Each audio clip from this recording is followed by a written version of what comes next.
High everyone, welcome to my channel cooking lunch blog. আশা করছি আপনারা সবাই খুব ভালো আছেন, সুস্থ আছেন। আজকে বানাবো পালক পনির, পটল পোস্ত আর তার সাথে পাতলা করে মুসুরির ডাল। বাজারে গেছিলাম, তো বাজারে ভালো পালং শাক পেলাম, তো সেজন্য ভাবলাম পালক পনির তো বানানোই যায়। তো এখানে পালং শাক নিয়ে নিয়েছি এক আটি। পালং শাকটাকে ভালো করে বেছে একটু জলের মধ্যে ভিজিয়ে ধুয়ে তুলে নিয়েছি। আর এই সাইডে দিয়ে দিয়েছিলাম কড়াইয়ে জল ফুটতে দিতে। জল যখন ফুটে আসবে তখন এই পালং শাকটাকে দিয়ে 1 চামচ পরিমাণে চিনি দিয়ে 3 থেকে 4 মিনিটের মতন একটু ফুটিয়ে নেব।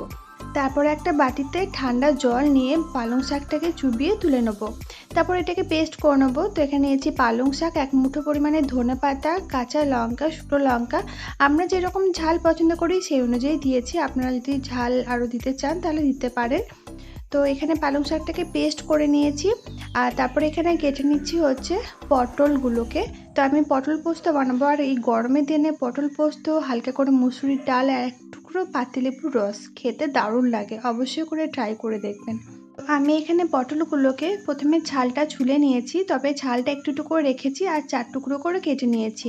যে পটলের বীজগুলো কচি আছে সেগুলোকে গোটায় রেখে দিয়েছি, আর যেগুলো একটু বুড়ো হয়ে গেছে সেগুলো বীজগুলো ফেলে দিয়েছি।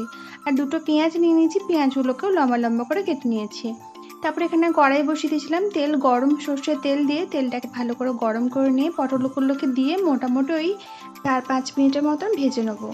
যতক্ষণ পটল ভাজা হচ্ছে ততক্ষণ আমি এখানে পালক পনিরের জন্য পেঁয়াজ আর টমেটো রসুন কেটে নিচ্ছি। এখানে আমি নিয়েছি 4টা ছোটো সাইজের পেঁয়াজ, 5-6 কোয়া রসুন আর টমেটো, একটা বড় সাইজের টমেটো, যেগুলোকে একদম ছোট ছোট করে কুচি করে কেটে নিয়েছি। আর এখানে পটল ভাজা হয়ে গেছে, এখন পটল ভাজাটাকে তুলে রেখে দিলাম। এখন ওই তেলের মধ্যেই ফোড়নে দিলাম একটা শুকনো লঙ্কা, আর দিয়ে দিলাম হচ্ছে পেঁয়াজগুলো আর সামান্য পরিমাণে নুন দিয়ে এটাকে একটু লাল লাল করে পেঁয়াজগুলোকে ভেজে নেব। তারপর যখন পেঁয়াজ ভাজা হয়ে যাবে তারপর দিয়ে দেবো এখানে একটা কাঁচা লঙ্কা। এটা খুব বেশি ঝাল হয় না, তো সেই জন্য একটা কাঁচা লঙ্কাই দিলাম।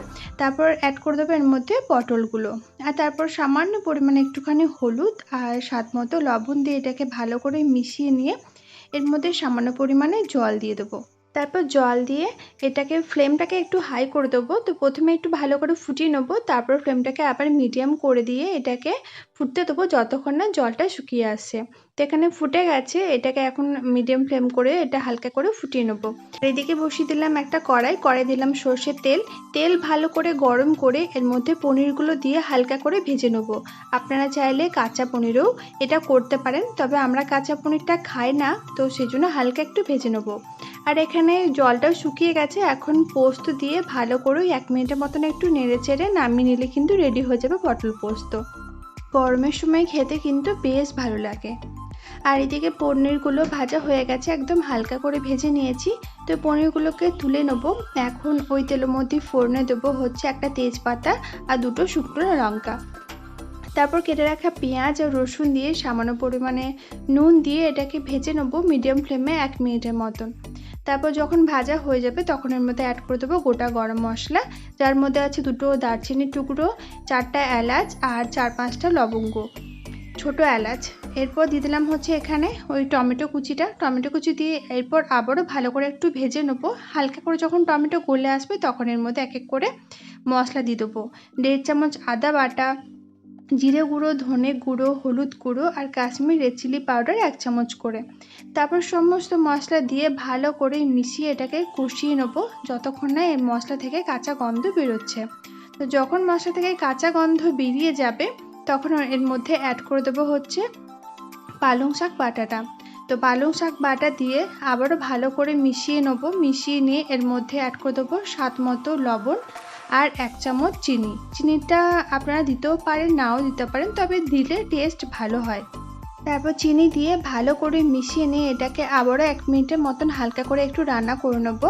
যখন এর মধ্যে থেকে হালকা হালকা তেল বেরিয়ে যাবে তখন এর মধ্যে দিয়ে দেবো জল। তো আমি পালং শাকটা যেখানে বেটেছিলাম মিক্সিং বলে সেখানে হালকা করে একটু জল দিয়ে এর মধ্যে দিয়ে দিলাম।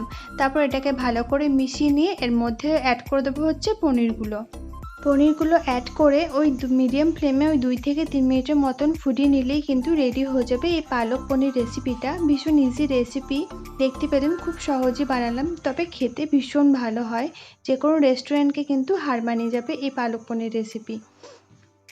আর দেখতেও দেখুন কি সুন্দর হয়েছে, খেতেও কিন্তু ততটাই ভালো হয়। আজকে আমি এটা ভাতের সাথে বানিয়েছি, তবে এটা রুটি, নান, পরোটার সাথেও কিন্তু বেশ ভালো লাগে খেতে। তো আজকে দুপুরের লাঞ্চে ছিল হচ্ছে গরম গরম ভাত, তার সাথে এক টুকরো পাতি লেবু, পটল পোস্ত আর মুসুরির ডাল। এই কম্বিনেশনটা অবশ্যই একবার বাড়িতে ট্রাই করে দেখবেন, ভীষণ ভালো হয় আর গরমের দিনে তো দারুণ লাগে খেতে। আর করেছিলাম হচ্ছে পালক পনির। তো আজকের এই রেসিপিগুলো আপনাদের কেমন লাগলো অবশ্যই কমেন্ট করে জানাবেন। ভালো লাগলে আমার মোটিভেশনের জন্য একটা লাইক করে দেবেন। আজকের মতো এই পর্যন্ত। নতুন এক রেসিপি নিয়ে ফিরবো খুব তাড়াতাড়ি। আপনারা সবাই খুব ভালো থাকবেন, সুস্থ থাকবেন। Bye bye.